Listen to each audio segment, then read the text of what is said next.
Well, joining me now is Paralympic Gold Medalist Storey OBE, who won 2 gold medals for cycling in Beijing and is part of the team promoting the event. Well, Sarah, firstly, what's the scale of the Paralympic World Cup compared to the Paralympics in Beijing?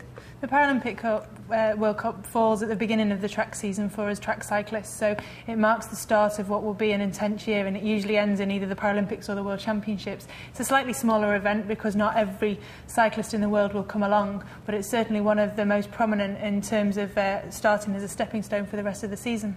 And what can viewers and spectators expect from the World Cup? Fast racing, possibly world records. Manchester's velodrome is one of the fastest in the world, and when they get the temperature up, and with the bad weather we generally have, it usually makes for really good racing conditions. So it's a frantic event, lots of sprinting with the tandems, lots of pursuing for myself and some of the boys, and yeah, just lots of great fun. And obviously with the other events in the swimming pool, the wheelchair basketball and the athletics, there's plenty to keep everyone happy. And what's your role within promoting the event?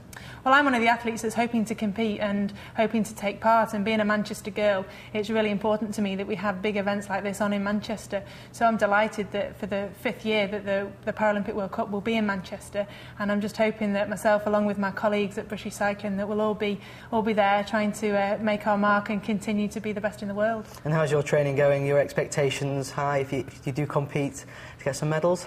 No, definitely. I've just come out of a lab test to see where my fitness is based on, the very little training that we've been able to get done since the Paralympic Games. So I'm in pretty good shape. We're further ahead than we'd hoped we would be, which is always nice.